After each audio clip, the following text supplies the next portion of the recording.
On élargit à des représentants élus de 3 collèges. Un collège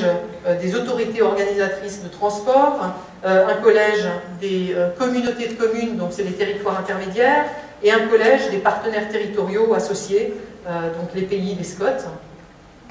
Donc 3 collèges que vous voyez ici. D'abord tout ce qui est transport, ensuite les territoires, communautés de communes, communautés d'agglo, et puis les partenaires territoriaux, donc pays et SCOT. Un comité technique qui reprend les mêmes au niveau technique, mais qui s'adjoint également les partenaires incontournables du réseau ferré, à savoir Réseau Ferré de France et SNCF, de même que les partenaires de la société civile, parce qu'on en a besoin à un moment donné. La démarche doit être accompagnée aussi par les associations d'usagers qui doivent participer, et puis les milieux professionnels également qui sont concernés. Et puis, donc cette démarche, elle va s'appliquer sur le territoire avec un objectif principal qui est de recentrer l'urbanisation autour des gares. Donc on va avoir en fait différents cas de figure. Le cas de figure des projets urbains autour des gares, donc le quartier de la gare d'Alès notamment. Le quartier du projet urbain autour de Nîmes, autour de la gare de Nîmes. Autour également de gares qui sont plus en milieu rural, donc où on va pouvoir, où on va aborder les choses d'une façon un petit peu différente, parce que autant dans les villes, on a des projets urbains qui vont pouvoir être portés par les communautés d'agglo, donc on a un projet urbain assez classique, autant dans le territoire intermédiaire, ben là il faut arriver à porter des démarches qui sont beaucoup plus longues, il faut arriver à recentrer le débat, et puis donc sur chaque pôle gare qui est identifié, ben, on commence par faire de la pédagogie et puis aller repérer les questions de foncier qui sont disponibles, aller faire de la pédagogie sur la densification et puis l'urbanisation plus rationnelle. Et puis bon, les projets urbains qui portent pour Nîmes sur des territoires supplémentaires autour de potentielles gares. Dans l'espace intermédiaire, la question, c'est bien sûr d'aboutir avec l'ensemble des collectivités à avoir une vision qui soit globale du territoire, donc que chacun ne regarde plus seulement sa propre commune, mais essaye de partager le regard de façon collective, que chacun soit partant pour réguler la croissance et pour choisir à quel endroit il faut la privilégier, donc établir évidemment une hiérarchie urbaine en fonction de critères urbains, mais aussi en fonction de critères de mobilité, avec l'idée que derrière on peut fermer ou ouvrir de nouvelles haltes. Donc une approche partenariale qui repose bien sûr sur un diagnostic qui soit partagé, je pense que ça c'est la première chose, d'arriver à partager le diagnostic, mais aussi une démarche qui est différente entre territoires périurbains sur lesquels on a finalement un travail colossal pour arriver à convaincre, pour faire de la pédagogie, pour avancer avec des élus qui sont ruraux et qui n'ont pas toujours des intérêts qui sont convergents, et puis des territoires urbains où on intègre tout simplement des projets urbains autour des gares.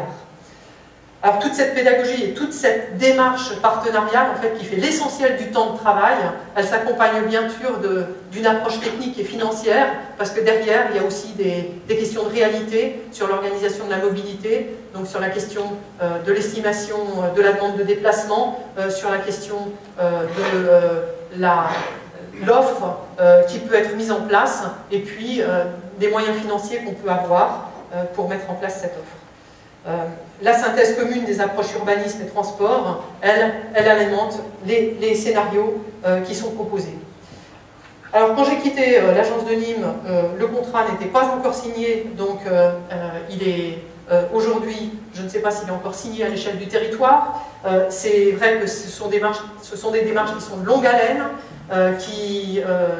nécessitent vraiment des pouvoirs de conviction assez forts et donc qui finalement finissent par être à 2 vitesses, parce que dans les villes finalement on peut avancer plus vite, mais dans le territoire intermédiaire il faut énormément de pédagogie. Néanmoins, cette démarche-là, c'est une démarche qui a été pionnière pour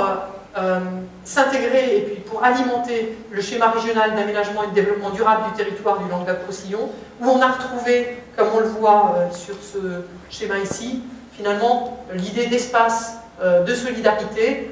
où on est à l'échelle d'une coopération entre Nîmes et Alès pour avancer sur mieux d'urbanisation. Et puis,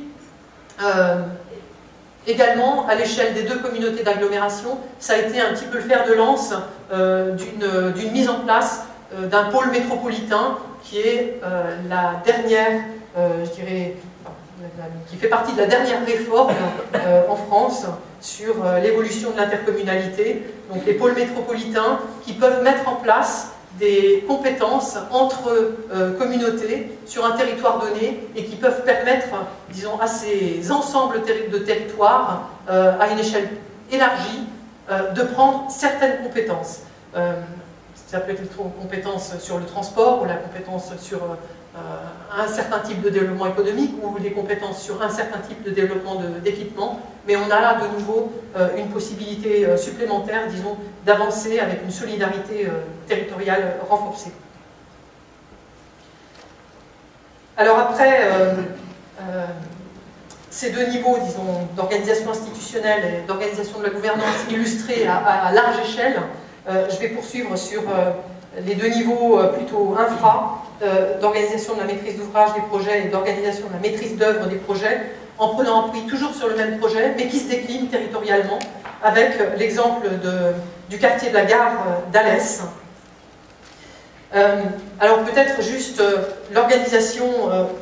de la maîtrise d'ouvrage, c'est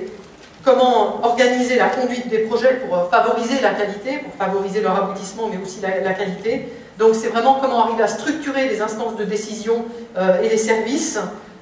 avec une organisation qui soit plutôt une organisation projet plutôt qu'une organisation en service métier, sachant que dans toutes les administrations et les collectivités, on a forcément des découpages et bon, notamment bon, pour parler du canton de Genève un tout petit peu, c'est vrai qu'une organisation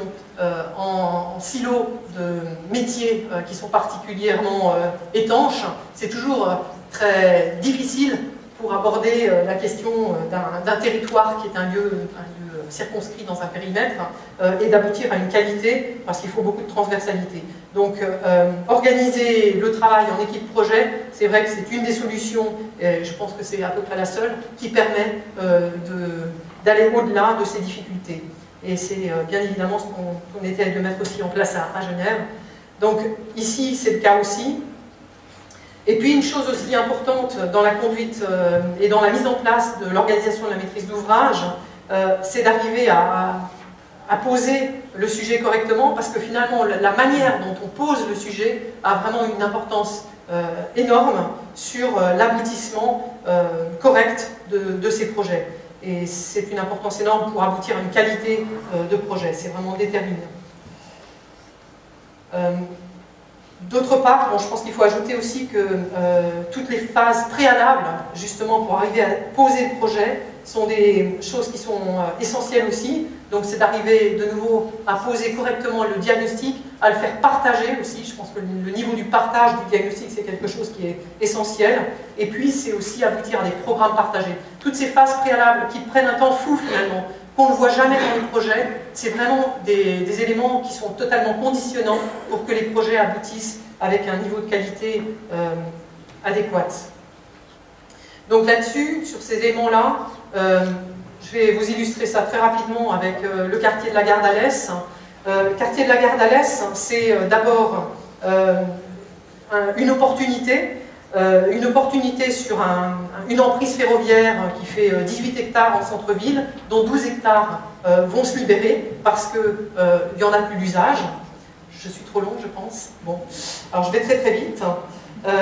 Donc c'est la mise en évidence sur ce territoire-là d'enjeux qui sont forts parce que c'est un territoire qui traverse le centre-ville. Donc enjeu pour arriver à faire du lien entre les différents quartiers, enjeu pour arriver à redynamiser le centre-ville, à élargir le centre-ville, et puis donc projet urbain à mettre en place. Donc là, il y a tout un travail, disons, amont qui est à mettre en place, parce que sur le terrain, il y a des coups partis, il y a des opportunités de projets qui se font et qui peuvent être laissées à l'avancement des opportunités pour